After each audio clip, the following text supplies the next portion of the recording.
Contemplation before chanting. The Sangha is invited to come back to our breathing so that the collective energy of mindfulness will bring us together as an organism, going as a river with no more separation. Let the whole Sangha breathe as one body, chant as one body, listen as one body, transcending the boundaries of a delusive self, liberating us from the superiority complex, the inferiority complex, and the equality complex.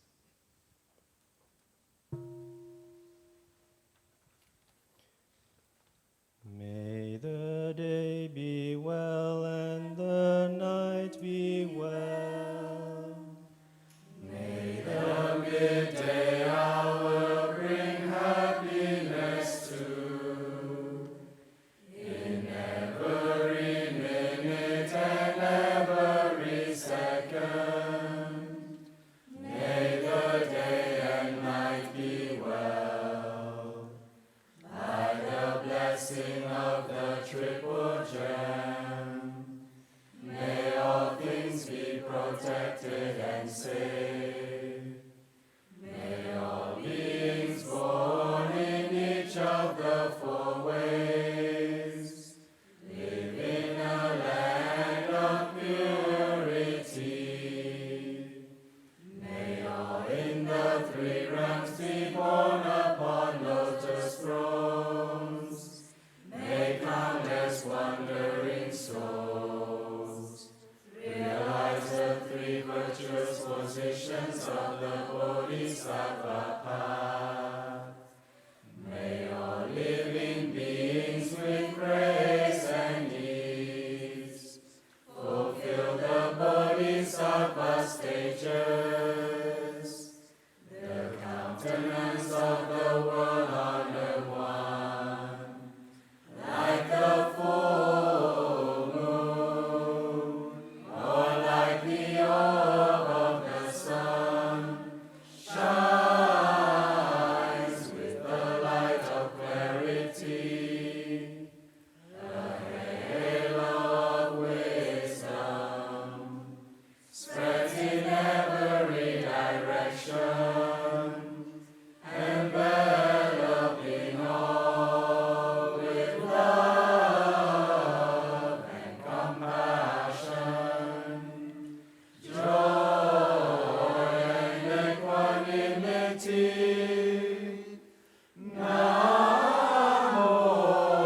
Homage to the Buddha Shakyamuni, dear beloved teacher, dear brothers and sisters, dear beloved community.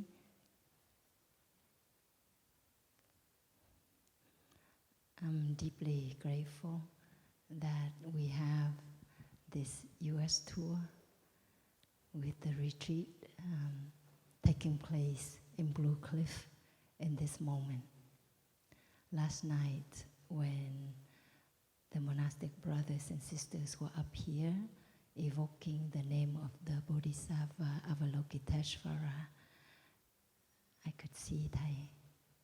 Not long ago, we had a retreat here, and the Sangha was sitting very still, and Thai was walking from the door, and he walked all the way up, very slowly, to that window over there. And Thai would look out for a while, and his energy was so stable and gentle, so embracing. And that's one of the most beautiful images I hold Thai in my heart, particularly at Blue Cliff Monastery. So I'm so grateful for our brothers and sisters and our lay friends for having taken the initiative to keep the US tour and also to work so hard to make it happen. My deep bow of gratitude to you.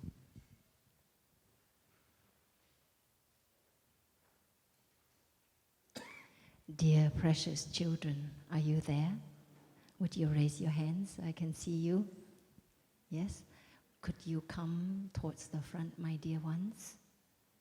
So you can be my inspiration, because I would like to share this part to you. So there are cushions here, or you can just simply sit on the floor. Please come if you can.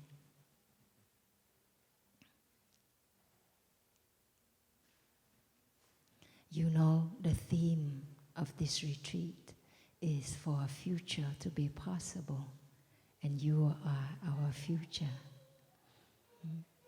You make the future possible. So for you being here is very special to all of us who are present and also who are not physically here. You are very important. Thank you for coming up, Kang. Oh, would you like to sit next to me? Yes. Please come to sit all the way up here. Yeah? Good, beautiful. Can you fold your leg? Yeah? Okay. Can we visualize an acorn? You know an acorn, like a seed from the oak tree, right? And that acorn is deep in the ground. And then with enough conditions of water, of soil, of sunshine, that seed germinates and become a little tiny plant, right? An oak plant. And then with a lot more time, it becomes a magnificent tree, oak tree. Have you seen oak trees? Do you like them? They are very, very magnificent, yeah? Big, tall, and give wonderful shade to us who sit beneath it. So you are an oak plant right now, yeah? A small one, beautiful and full of potential nonetheless, right? And you need all the right conditions to be where you are right now, and you continue to need all the right conditions, the nourishment, so that you continue to grow tall and strong, and you can give shade to so many beings, animals, plants, minerals, and also humans. Can you see yourself as an oak plant, or maybe a pine tree, a plant that you like? Okay? So let's visualize ourselves that breathing in, I see myself as a young plant, stretching in the sun, enjoying all the right conditions that are nurturing me. The sunshine, the rain, the good soil, a lot of attention from nature, from the gardener. Breathing out, I enjoy being a young plant. And may I be safe. May I be happy. May I have all the right conditions so that I can take roots deeper and deeper into the earth. Have you seen a tree when it falls over? It has very deep roots, right? Very deep and far-reaching. For a tree to become tall and magnificent, that tree has to have many, many, many roots. Otherwise, when it's so shallow, it will just fall over and it cannot grow big. You see? So, one of the things we need to do, even though you are young and you are dependent on your parents and teachers and all these conditions to grow up, but you yourself have all the potential and you can also learn to take very good care of yourself. Okay? So here we talk about mindful breathing. You can also learn to put a hand on your belly. You liked the game Simon Says? Yeah? So we'll play this game, okay? But we say Sister D said, okay? Sister D said, put a hand on your belly. And as your belly rises, that you know you're breathing in. Breathing in, I'm aware that I'm breathing in. I'm aware that my belly is rising. And breathing out, I am aware that I'm breathing out, that my belly is falling. Belly rising, belly falling. Let us continue to enjoy that movement of our belly, that movement of our breath, that source of life that is flowing through us.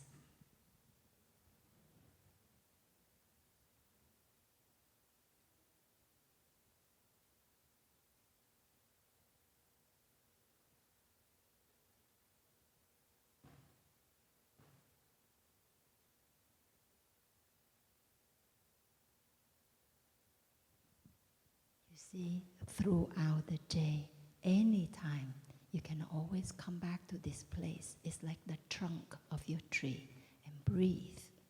Nowadays, I notice, not just teenagers, but young children hold on to our iPhones a lot and our iPads. I have a niece who's 7 years old. And when she was 6 years old, she played so much every time I went to visit her. Sometimes she would get upset because then she would have to put her iPad down. And that hurt my feelings, you know. I said, I drove all this way to come see you, and you don't want to put down your iPad. At some point, I told her, I think you are addicted to your iPad. And she said, Auntie, what does it mean I'm addicted? I said, it means when you use something, and after a while, you have no control over it. It has control over you. That's an addiction. So one day, my niece, Sune, actually said to her dad, who'd been smoking for years, and he couldn't stop smoking. And my niece tried to get him to stop smoking. But one day she said to her daddy, Daddy, are you addicted to cigarette like I'm addicted to technology? Wow, that was a deep insight from a 6-year-old, right? Yeah. we can be addicted to anything. But I think electronics are very addictive. And they are still socially acceptable. The adults use the iPads and iPhones as babysitters so that their children can sit still, don't run around, and they can do housework or they can do their work. You see? But you, as young people, you have to realize, do you see how when the oak tree, you know how many seeds the oak tree produces? What do you think? How many? Can you estimate? 100? 100. 100, guess what? Thousands and thousands of acorns. And they fall into the earth.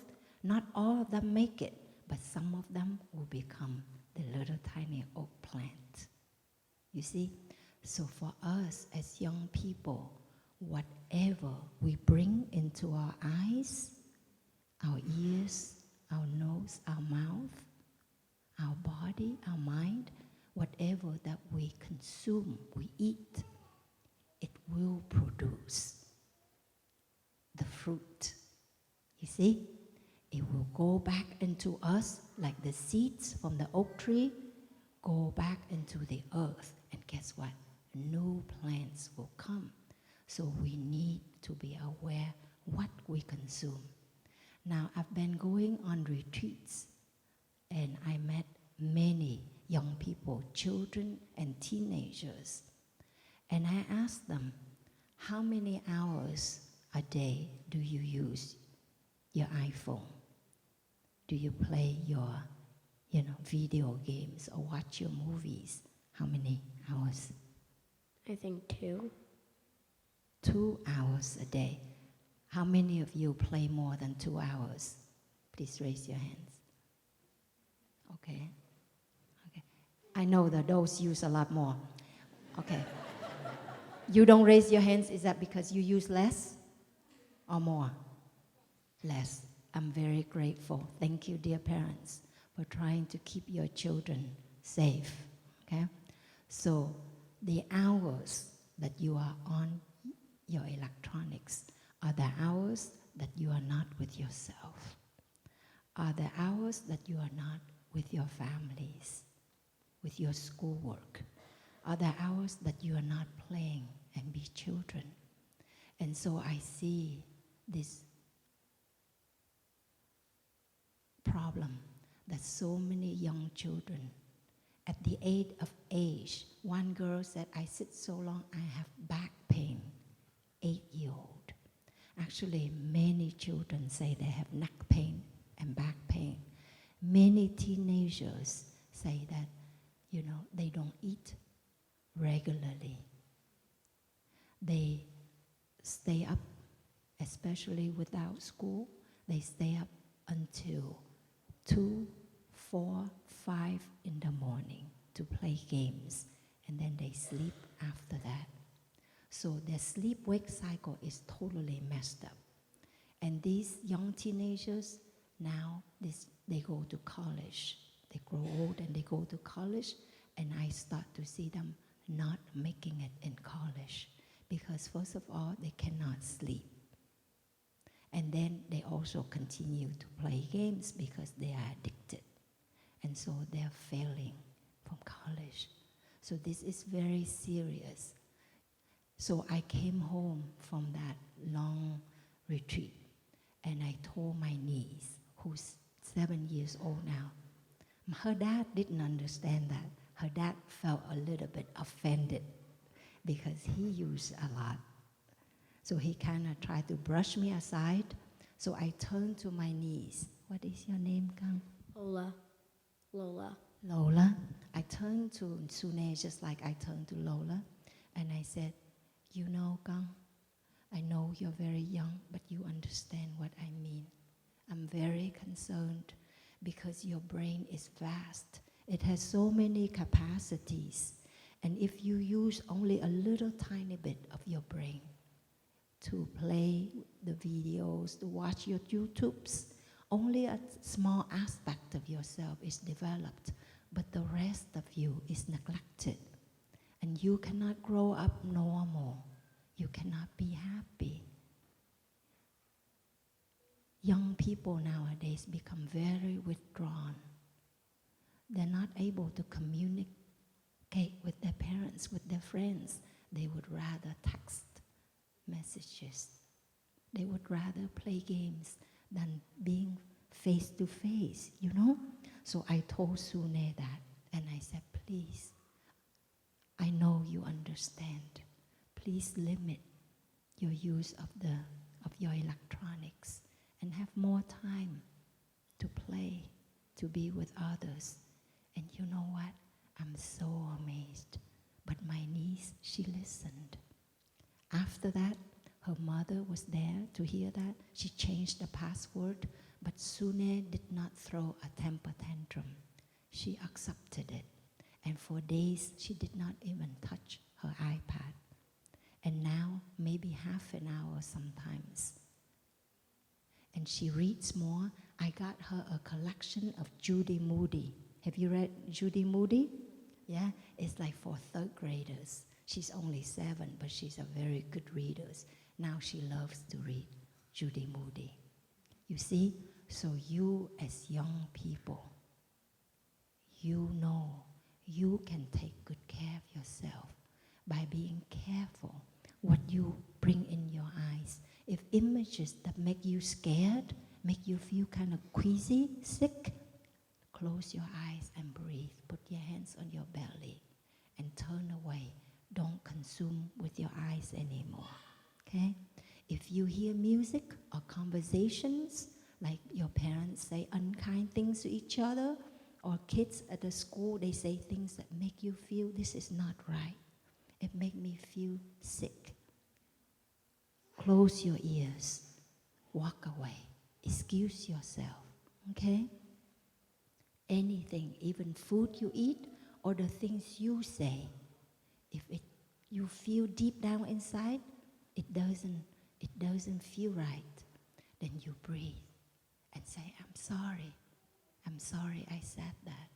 Or I'm sorry I ate that food that made me feel sick afterwards. You see? It's like that. We have to protect ourselves. And if somebody touch you on your shoulder, your hand, your knees, anywhere on your body that you feel, I don't feel right. One time I was playing with Sune and she's my blood, she's my niece, right? And I like touch her butt, slap it. That's how Vietnamese people do when we show affection to little children, you know. I slapped it. She said, stop it, Auntie. I'm not comfortable. For a moment, I was shocked. But you know what? The next moment, I said to my niece, thank you, my child, for telling me that. I'm so proud of you. When you are not comfortable, you should say it. Doesn't matter who that is, even it's me. You know, and since then, I learned to be more respectful. I didn't mean to be disrespectful to her, but you know, I just felt she was just a kid, my own baby, right? But we need to know how it feels in our body, and we need to share with others so that others also learn to be more aware and show respect to us, okay? So I trust, however young you are right now, you know how it feels to be safe, right, Kang? To be safe, to be happy in yourself, right? And you also know when it feels unsafe and unhappy. So you can be your own guardians, your own protectors also, okay? So Sister D said, put your hands on your eyes. Sister D said, say, thank you, eyes. Please, the whole Sangha, please help. Thank you, eyes. May I take good care of you and protect you.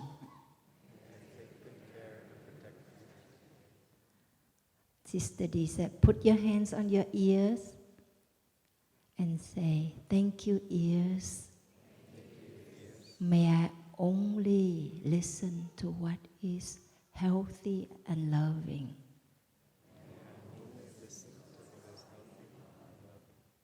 Sister D said, put our hands on our mouth. Thank you, dear mouth. And thank you, dear teeth. May I take good care of you through what I eat through the mouth. And may I not say things that are hurtful. Sister D said, put your hands on your chest or on your belly and said, thank you, precious body. Thank you, precious body. May I take good care of my body. May I take good care of my body. And may others help take good care of my body. May others help take good care of my body. Okay, and let's put a hand on our head. Sister D said, thank you, my dear mind. Thank you, my dear mind. May I protect my mind May I protect my mind from negative thinking. from negative thinking. Okay, Kang, that's what I do every day. I thank every part of my body, and I learn to protect my body. Eyes, ears, nose, mouth, body, and thoughts. Only bring in the good things, so that I too am an oak tree, so I can continue to grow tall and strong, and my roots can dig deep down in the earth. Okay? You can do it. You can help shape your life and be a beautiful present and be a beautiful future. Thank you, Kang, for being here. May you be safe and may you be happy. And may you choose to be safe and happy as you grow up. Okay? So with the small sound of the bell, precious children, please stand up and face the spiritual family.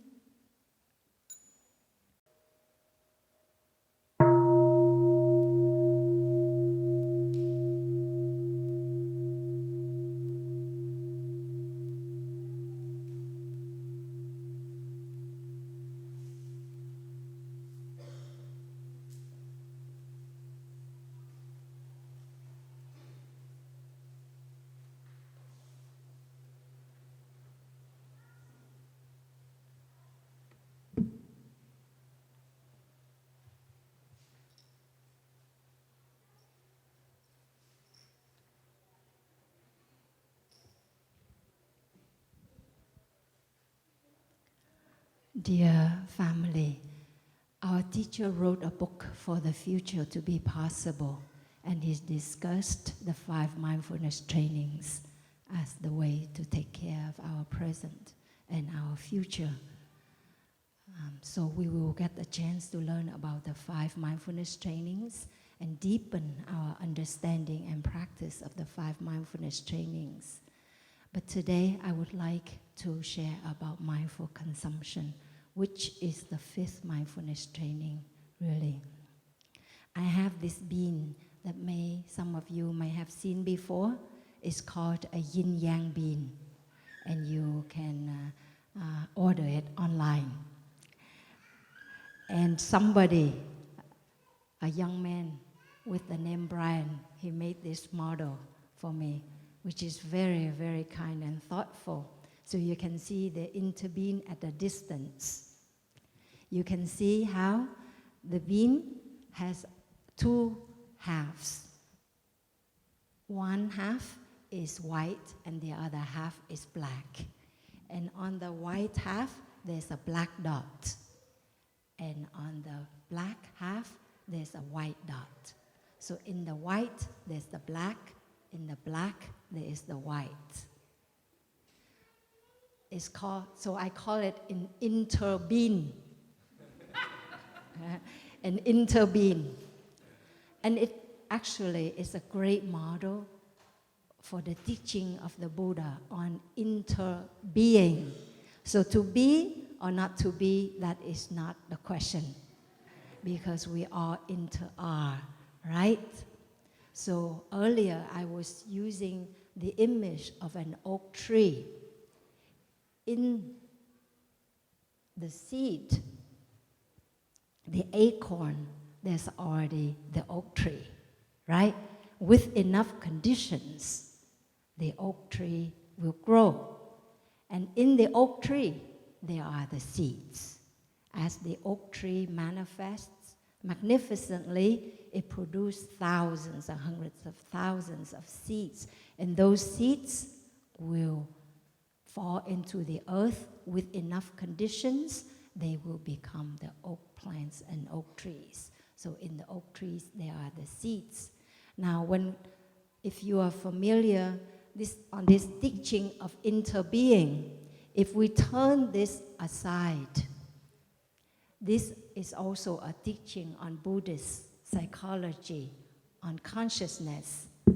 So the upper aspect, we can call that as mind consciousness, okay?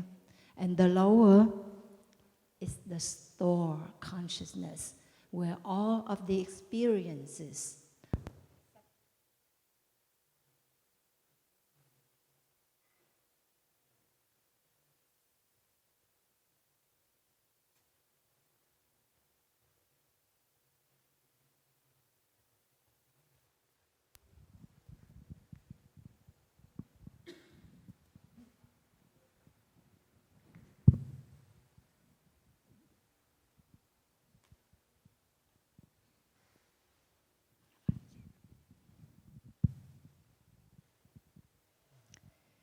in the store consciousness, that's where it stores all of our experiences in our lifetime. Everything that we consume through our eyes, our ears, our nose, our mouth, our body, our thoughts,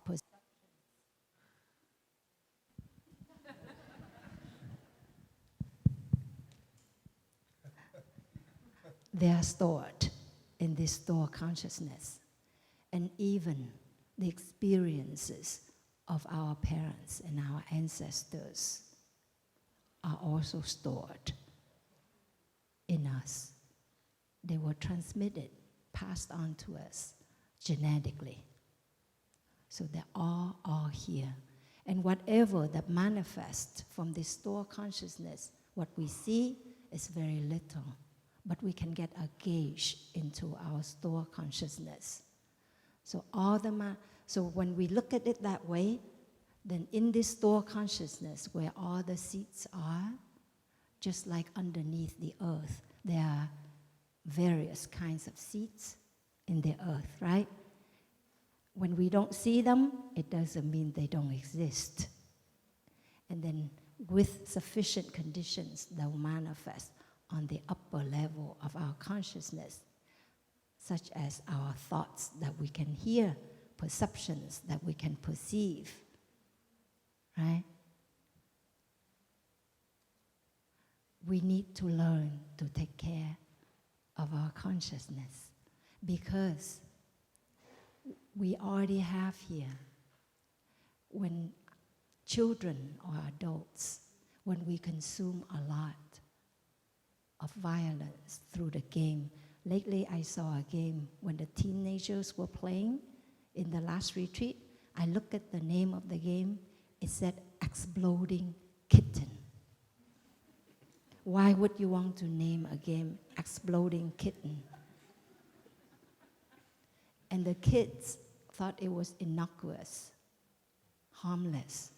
But if you were to see an exploding kitten, would you be traumatized by it? Would it make a really strong impression on you? I surely hope so. But it desensitizes us.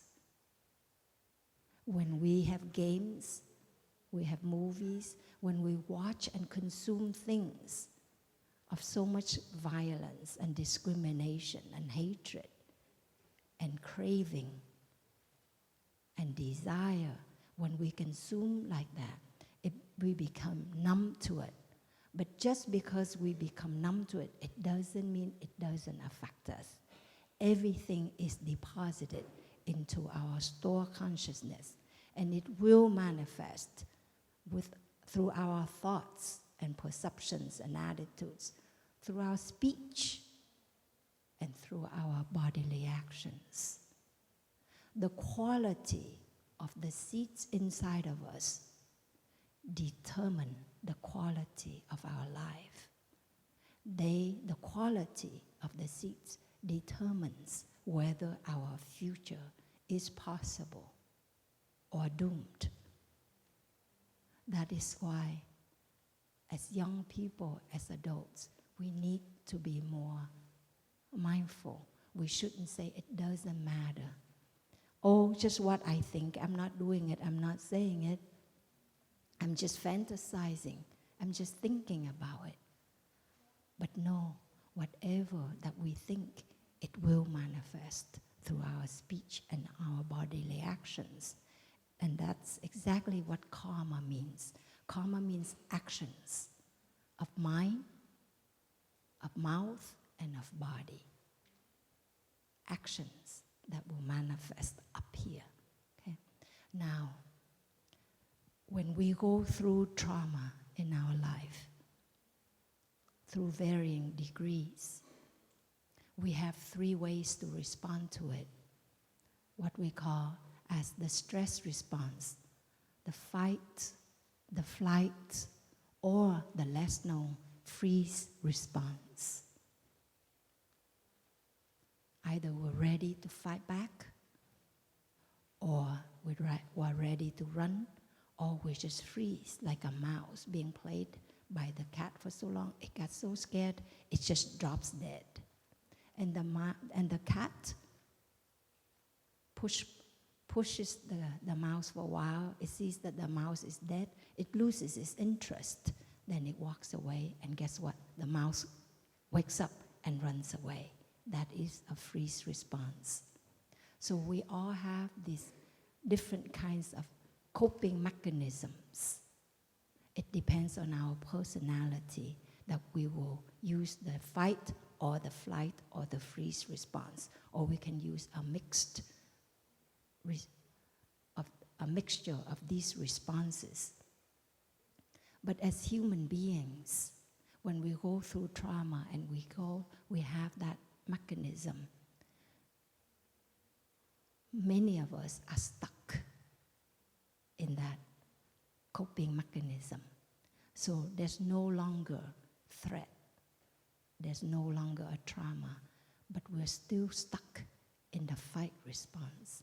We become very defensive all the time. We become oversensitive to things. Or we run away all the time. We run away from ourselves. Young people nowadays use the word escape a lot. Why do you play so much video games? I just want to escape.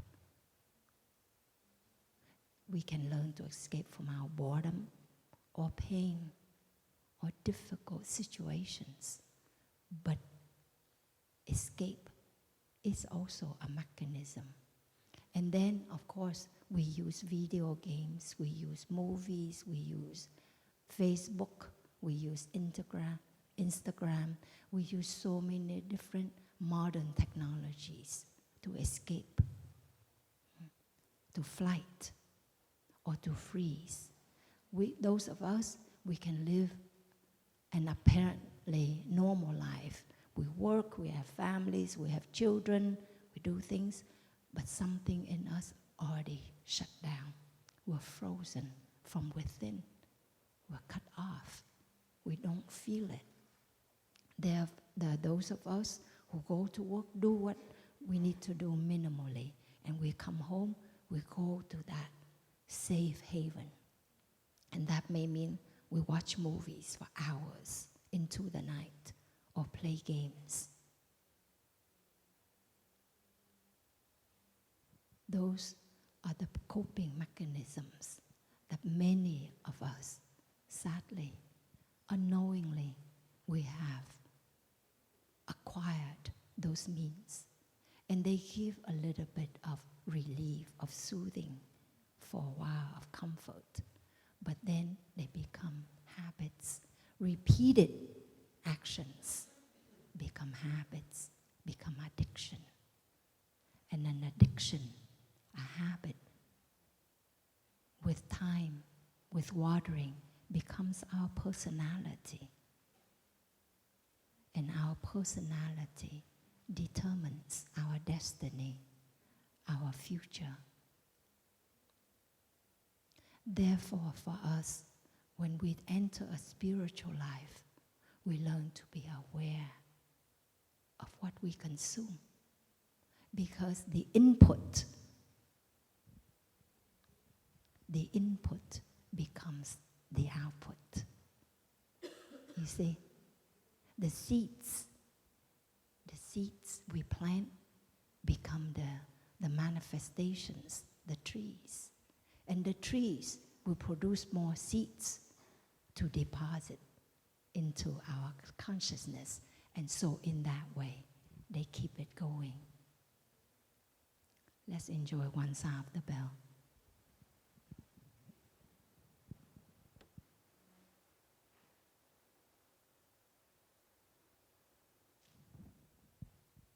Relax our whole body.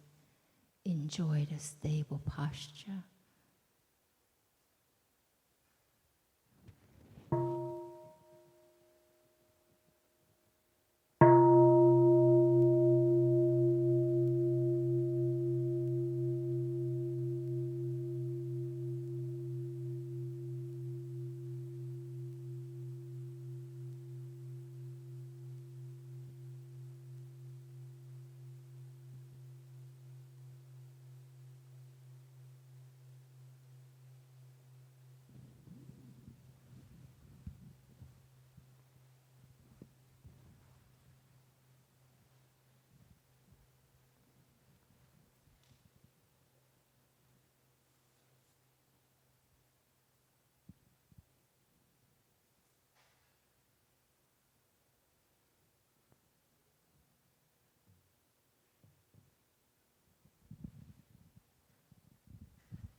So when we talk about the future, true to the teaching, to the spirit of interbeing, the future is contained. The future contains the past and the present. The future is contained in the past and in the present. And in Buddhist teaching, when we talk about the past, the present, and the future, they inter-are. They don't go in a linear, like that was past, this is the present, and in the future, not in a straight line, but they feed back each other constantly. And even with that, in the past, there is the present and the future. In this present, there is the past and the future. And in this future, there is the past and the present. Okay? And again, this present will contain the other two elements, always. And so this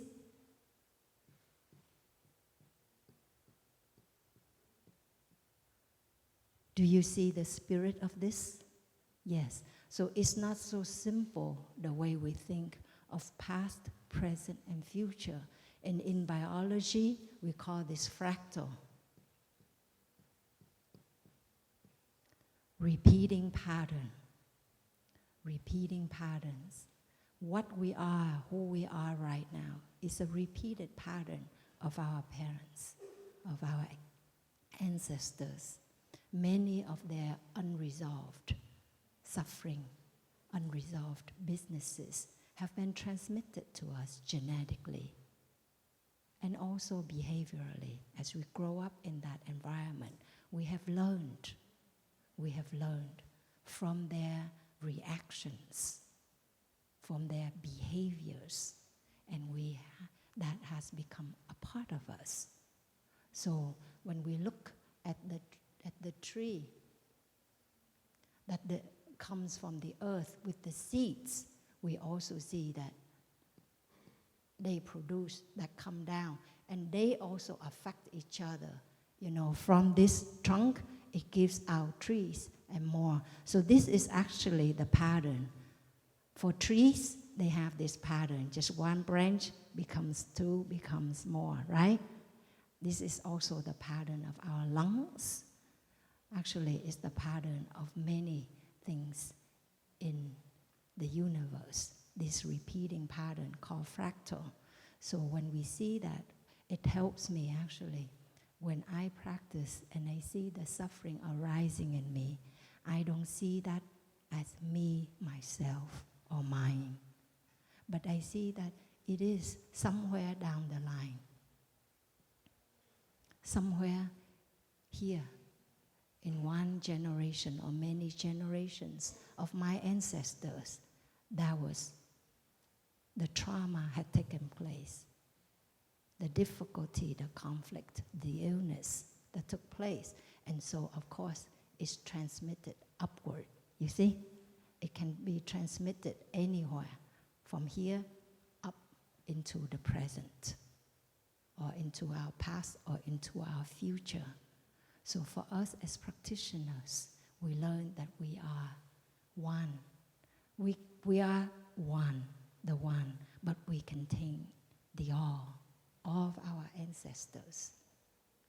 The one contains the all, and the all are in the one, in that way. So,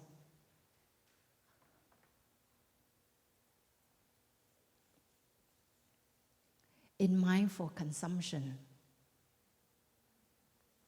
there are different aspects that I actually went through already. But one is we learn to be mindful of the edible food that we consume. Edible food that we consume with our mouth. You know there's certain foods that you eat, you feel sick afterwards. But we need to make that connection.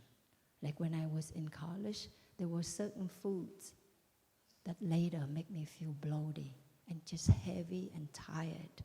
But I just never made the connection, so I kept eating that.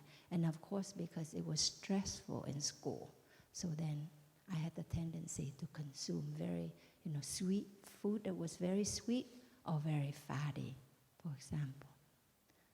But then it makes you sicker, more heavy, and less efficient.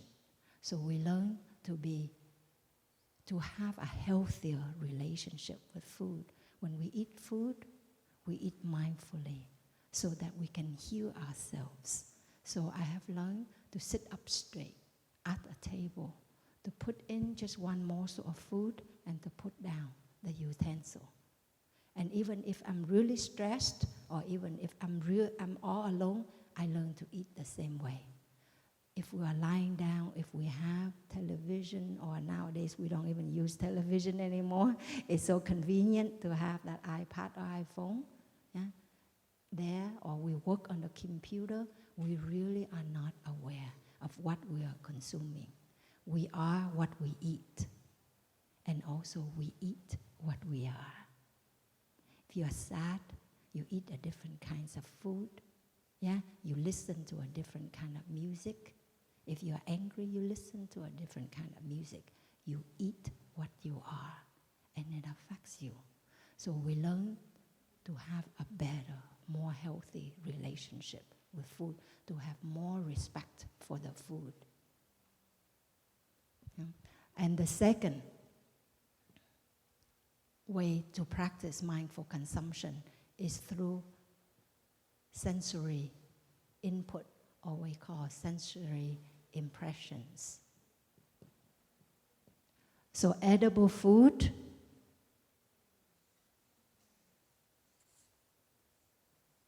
is to take care of our mouth, but the rest sensory impressions that we have to take care with the ears, the nose, the body. The body is like how we touch ourselves or how our other people touch our body that make we feel loved, cared for, safe, or the way we touch ourselves or others touch us that make us feel scared, insecure, or that waters the seed of craving, of restlessness in us. So we learn to be very aware and to be selective. And never say, oh, that's okay, that doesn't mean anything, or, everybody does that, so it should be okay for me too.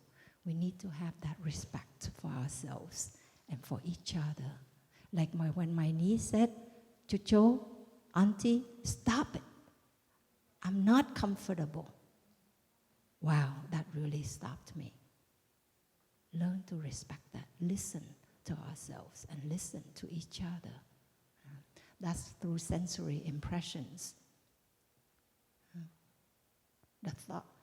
The third one is volition. Volition means our desire, deepest desire. Young people nowadays, they use the word escape a lot. I want to escape boredom. I want to escape sadness, loneliness. My parents are not home. Nobody is home with me, so this is my only best friend. That's also a desire. But where does it lead us? Where does it lead our children? Right?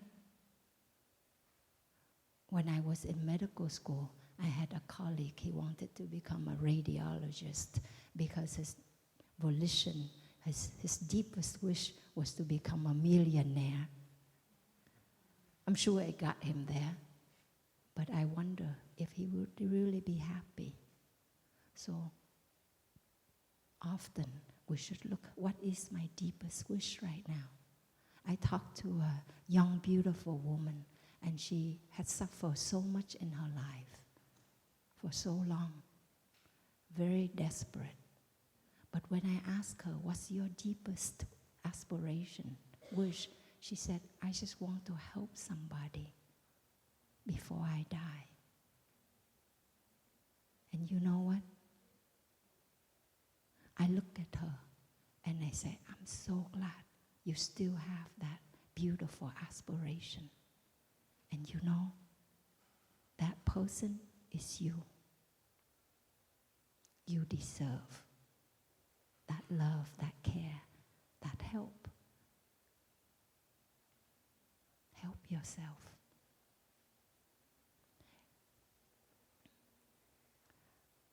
I learned some Chinese character, and there's this word that moved me, that really affected my practice since, and that's the word soulmate. Often when we think of soulmate, we think of somebody who understands us, right? Who's there for us through the thick, the thin, who love us unconditionally.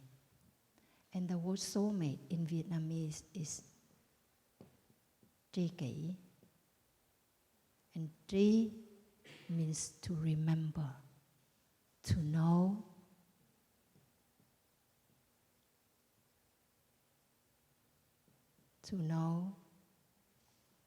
to master, to take good care of. And kỷ means oneself.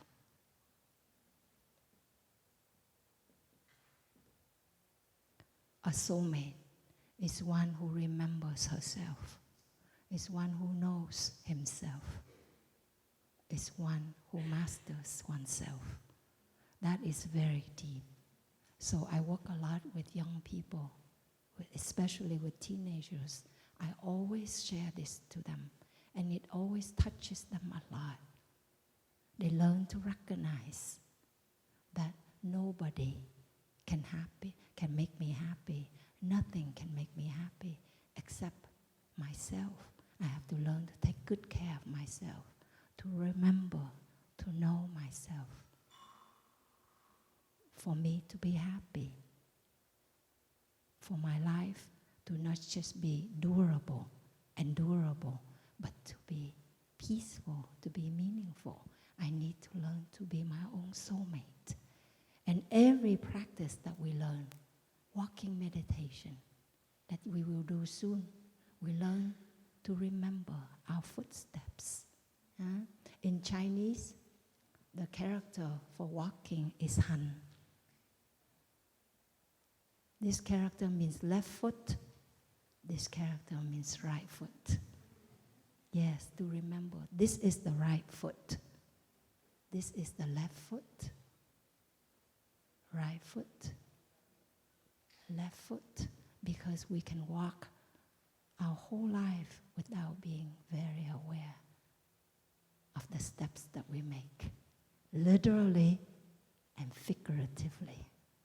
We are not aware of the things we say, the thoughts that we have, the actions that we take. So to learn, to know our breathing pattern. How am I breathing right now? Is it gentle or light? Is it heavy?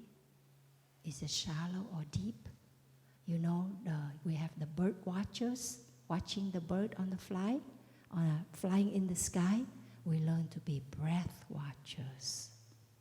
You watch your in-breath and your out-breath as they are flowing in and out. You don't make the bird fly north or south, faster or slower. You just simply watch. So the same way with the breath. But when the mind is with the breath, is with the body, is with the steps, the mind is not free to roam aimlessly and to create all these waves, the momentum in the depth of our consciousness, so that at some point, after you've sit at the computer for hours and you walk out and somebody bump into you or said something and you explode and you wonder why do I get so angry? It's because we are not aware of the working of our mind, of everything that goes on, whether we are aware of it or not. So our volition, if our deepest desire is to learn to be our own soulmate, then it will manifest in our speech. It will manifest in our bodily actions as such. You see? Okay. And then when we can be our own soulmate, when we learn to care for ourselves, we will have more confidence. Those of us who go through difficulties in our lives, we lose trust. At first we lose trust in others, because how can your parents hurt you? The ones who are supposed to be your caretakers, but they hurt you with their words, with their thoughts, with their bodily actions. How can somebody close to you hurt you? So you lose faith in others. But the thing is that we let that pain deepen. We let that haunt us. And before we know it, we become the perpetrators. We say unkind things to ourselves. We practice cutting. We practice forgetfulness. We consume things to forget, to escape. But the truth is that wherever we go, there we are. We cannot ever escape ourselves. Cannot ever. One time I left San Francisco to go to Kenya to do an internship. And right there in the midst of the day, it was sunny, bright. Suddenly I felt this pang of pain, the exact same pain that I felt when I was in San Francisco. and I was halfway across the world. Wherever you go, there you are. There's no escape. But if we practice escapism for so long, it becomes an addiction. It becomes our personality. It becomes our future. And so to come back, to be a soulmate, to just simply remember the breath, the steps, the body, to say, dear body, I'm so sorry I've neglected you for so long. I can sit 8 hours at the computer and it's okay, but I have no time to go for a walk. I have no time to put lotion on my face. I have no time to eat a decent meal at a table. I have to stand and walk and talk and eat whenever I get a chance. I've learned to say sorry to my body numerous times a day. And I've also learned to say thank you to my body. Thank you for carrying the burden of my pain. The wishes that we have, sometimes our volition is just to check out. I said to myself many times as I was growing up, I just want to die. And you know what? When I work with young people nowadays, I hear that very often. It's like my life is so dull. I just want to escape it. Why do I even live? Young people are very heavy at heart. It's because of our older generations. We don't know how to take care of ourselves.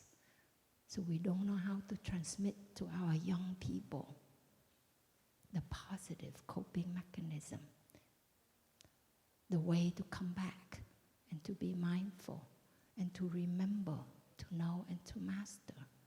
If we don't teach them and we model to them different ways to escape, they learn that and it becomes the only way. You know, when we ask young people to stop playing the games, to transform their habits, the number one question is, what do I do then? What do I do with myself? Have we forgotten that there's so much in life besides electronics? I remember when I was in medical school, before I became a nun, we only had a pager.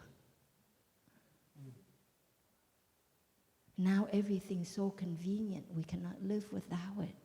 But it is killing us. We are dying. The more we become dependent on something, the less freedom we have. We're trapped. So whatever that may help us at the moment, but if we become dependent on it, if it cripples us, then it is not helping us. So this volition, we come back to it again and again, and to see whether the edible food or the sensory impressions that we are consuming, are they helping us or not? And if not, we need to find a way out, to come back to the basic mindfulness practices so that we can be there for ourselves. Because after a while, it's not the distrust that we have for others, but guess what? If we don't learn to take care of ourselves, we become distrustful towards ourselves. We think, I cannot take care of myself. I cannot be there for myself. And that's most painful, most detrimental when we believe through our behaviors, thoughts, and speech, we believe that we cannot take care of ourselves. And so the trauma doesn't stop. It's perpetuated.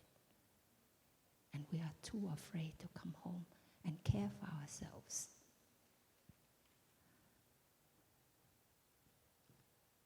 The fourth way to practice mindful consumption is to be aware of our consciousness.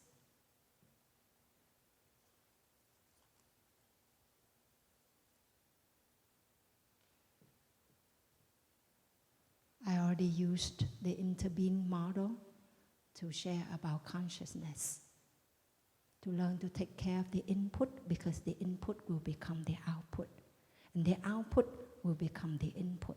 Like when you get angry, you shout, guess what? You get a high on that anger, and then you become more angry.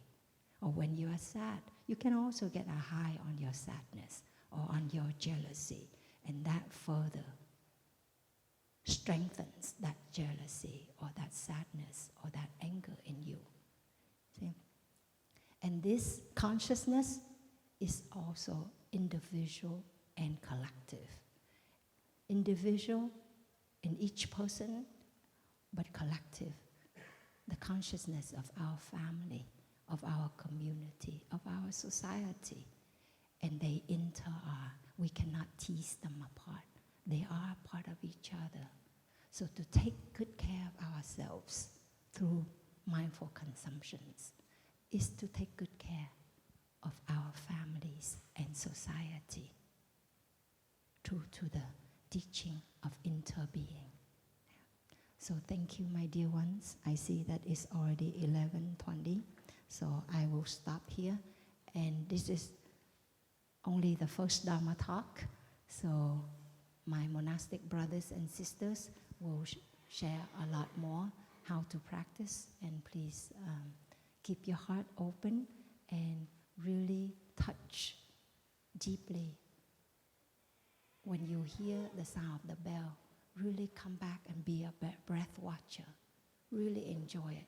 Give yourself that chance to be your own soulmate, to be a soulmate of your breathing. Okay? When we walk in a few minutes, really be a soulmate of your steps. And when you find peace and comfort in that, you will see you can be there for yourself, and you don't have to escape yourself. You don't have to escape your life. Thank you.